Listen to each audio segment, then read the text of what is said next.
వంశీ మీద తప్పుడు కేసులు ఈరోజు బనాయించడం జరిగింది. ఒకసారి ఈ కేసుకు సంబంధించి ఘటనలు ఒకసారి గమనించారు. ఫిబ్రవరి 19వ తారీఖున 2023 మంగళగిరి మంగళగిరిలో టీడీపీ హెడ్ ఆఫీసులో పట్టాభి అనే వ్యక్తి చేత వంశీ మీద భరించలేని విధంగా బూతులు తిట్టించారు చంద్రబాబు నాయుడు గారు. మంగళగిరి తెలుగుదేశం పార్టీ హెడ్ ఆఫీసులో ఫిబ్రవరి 19, 2023 పట్టాభి అనే వ్యక్తి రెచ్చగొడుతూ వంశీని తిడుతూ ఫిబ్రవరి 19వ తారీఖున తాను మాట్లాడిన మాటలు. ఫిబ్రవరి 19, 23 వాడో పిల్ల సైకో, నేనే గన్నవరం వెళ్తా, ఎవడేం పీకుతాడో చూస్తా, ఆ వంశీ సంగతి తేలుస్తా, నియోజకవర్గంలో నుంచి బయటికి విసిరేస్తా అంటూ గన్నవరం ఎమ్మెల్యే వల్లభనేని వంశీని రెచ్చగొట్టింది సాక్షాత్తు ఫిబ్రవరి 19వ తారీఖున ఇదే పట్టాభి అనే వ్యక్తి. అంతటితో ఆగకుండా ఫిబ్రవరి 20వ తారీఖున అంటే మరుసటి రోజు చంద్రబాబు గారు పట్టాభిని నేరుగా గన్నవరంకే పంపారు. గన్నవరంకే పంపి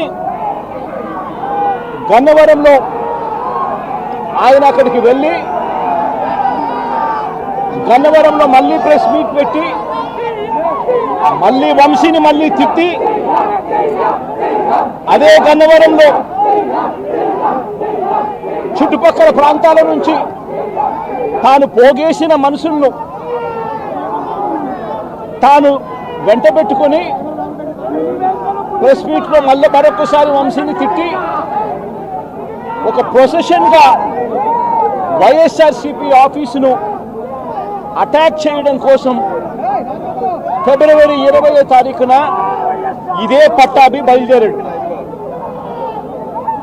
బయలుదేరిన ఈ ఘటనలో ఇదే పట్టాభి ఫిబ్రవరి 20వ తారీఖున వైసీపీ ఆఫీసుకు తాను మనుషులతో పొజిషన్గా తాను అక్కడికి వెళ్ళి ఆ రోజు పార్టీ బయట ఉన్న ఒక దళిత సర్పంచ్ సీనయ్య అనే వ్యక్తిని కూడా పట్టాభి వాళ్ళ మనుషులు దాడి కూడా చేయడం జరిగింది. ఈ దాడి జరుగుతా ఉన్న నేపథ్యంలో ఉద్రిక్తతల మధ్య పోలీసులు కూడా నిర్వహించేదానికి విశ్వ ప్రయత్నం కూడా చేశారు. ఆ విశ్వ ప్రయత్నంలో సిఐ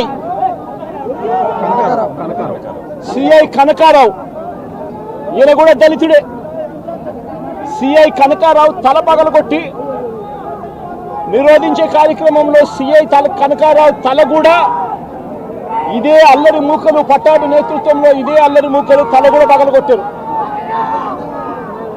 ఇలాంటి ఉద్రిక్తతల మధ్య ప్రతిచర్యగా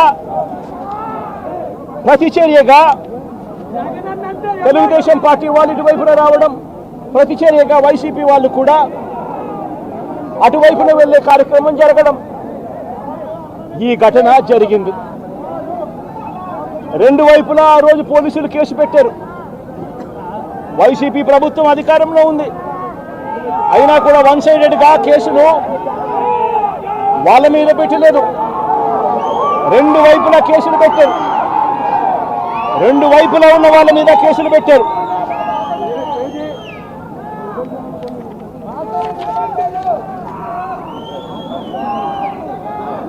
తర్వాత గన్నవరం ఘటనకు సంబంధించి అప్పటి పోలీసులు సుమోటోగా టీడీపీ పార్టీ మీద, వైసీపీ పార్టీకి సంబంధించిన వాళ్ళ మీద, ఇద్దరి మీద కేసులు పెట్టారు. ఇదే సమయంలో టీడీపీ వాళ్ళు 3 కంప్లైంట్స్ కూడా ఇచ్చారు.